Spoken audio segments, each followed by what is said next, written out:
Saudi আরবের মক্কায় পবিত্র হারাম শরীফে ৪৪তম আন্তর্জাতিক হিফজুল কোরআন প্রতিযোগিতা অনুষ্ঠিত হয়েছে। প্রতিযোগিতায় ১২৩টি দেশের মধ্যে ২ গ্রুপেই প্রথম স্থানে রয়েছে বাংলাদেশ।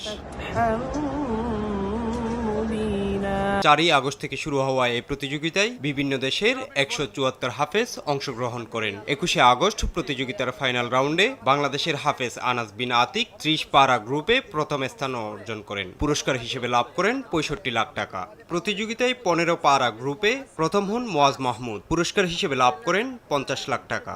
আন্তর্জাতিক সাবাকাতুল মালিক আব্দুল আজিজ আদ-দাউলিয়া বিল কারীম এই প্রতিযোগিতায় আল্লাহ তাআলা আমাকে ১২৩টি দেশের মধ্যে আমাকে প্রথম স্থান অধিকার তৌফিক দিয়েছেন। তার জন্য শুধু বাংলাদেশের দ্বারাটা যেন থেমে না থাকে আর কি। বাংলাদেশ প্রতি বছরে যেন বাংলাদেশ ভালো কিছু করে এবং বাংলাদেশের মুখ যেন উজ্জ্বল হয়, সবাই সেই দোয়া করেন আমাদের জন্য। কোয়ালিটি সম্পন্ন আন্তর্জাতিক মানের still bar CSRM, committed for better still. ১২৩ দেশ থেকে অংশগ্রহণ করে, সেখানে সৌদি, কুয়েত, তারপরে হচ্ছে ইউরোপের দেখা যায় জার্মান, তারপরে USA, এরকম সব অনেক ১২৩ দেশ থেকে অংশগ্রহণ করে। সেখানে আল্লাহ রাব্বুল আলামিন অশেষ মেহেরবানিতে আলহামদুলিল্লাহ আল্লাহ ১ নম্বর হওয়ার তৌফিক দিয়েছেন।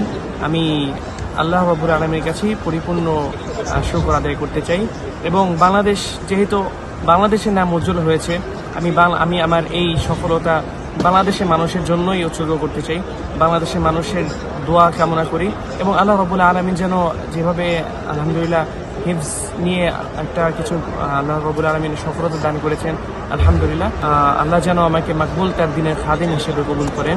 আজকে পবিত্র মক্কার জমিনে যেখানে ৩০ পারা কোরআন শরীফ অবতীর্ণ হয়েছে, যাদের কাছ থেকে আমরা কোরআন শিক্ষা গ্রহণ করছি, আজকে সেই ভূমিতে আমাদের বাংলাদেশের ছেলেরা প্রথম স্থান অধিকার করছে কোরআনের উপরে। এটা আল্লাহ তাআলার কাছে অনেক বেশি শুকরিয়া, আমাদের দেশবাসীর জন্য গর্বের। পুরস্কার বিতরণী অনুষ্ঠানে উপস্থিত ছিলেন মক্কার ডেপুটি গভর্নর আল সাউদ বিন মিশাল বিন আব্দুল আজিজ আল সাউদ, দেশটির ধর্মমন্ত্রী শেখ ডাক্তার আব্দুল লতিফ বিন আব্দুল আজিজ আল শেখ, কাবা শরীফের ইমাম ডাক্তার আব্দুর রহমান আল সুদাইস, শেখ মাহের আল মোজাক্কেলি, শেখ আব্দুল্লাহ আবাদ আল জুহানি, শেখ তাওসারি সহ আরও অনেকে। ইমরান হোসেন, RTV।